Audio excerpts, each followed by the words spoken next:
आज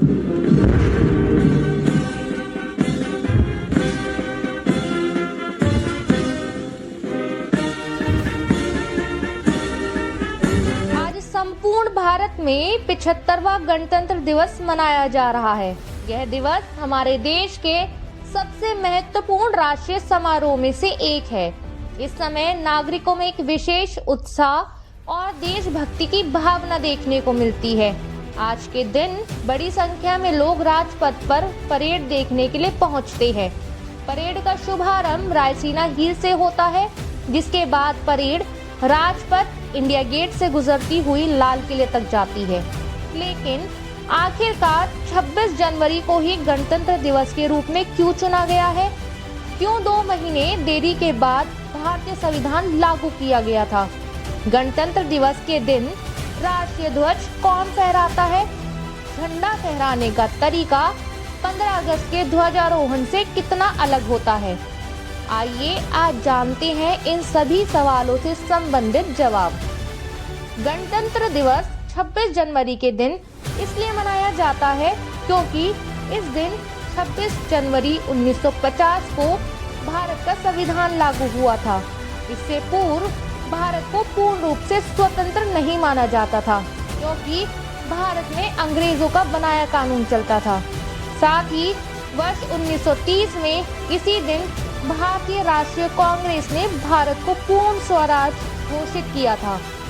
देश के संविधान निर्माण के लिए संविधान सभा का गठन किया गया था, जिसमें कुल 22 समितियां थीं।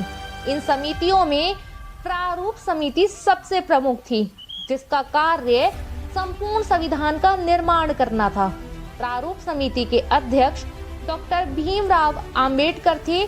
2 वर्ष 11 माह और 18 दिन की कड़ी मेहनत के बाद विश्व का सबसे बड़ा लिखित संविधान तैयार किया गया था।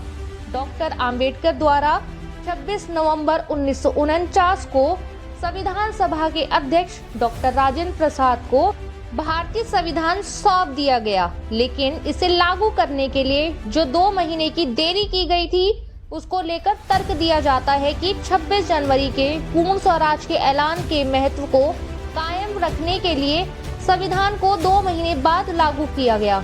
इस तरह 26 नवंबर 1949 की जगह 26 जनवरी 1950 को भारत का पहला गणतंत्र दिवस मनाया गया। संविधान के अनुसार राष्ट्रपति भारत सरकार का संवैधानिक प्रमुख होता है। इसी कारण गणतंत्र दिवस पर भारत के राष्ट्रपति द्वारा राजपथ पर तिरंगा फहराया जाता है। गौरतलब है कि 26 जनवरी और 15 अगस्त दोनों ही दिन भारतीय तिरंगे को फहराया जाता है, लेकिन आपको बता दें कि इनके फहराने के तरीके में एक बड़ा अंतर देखने को मिलता है।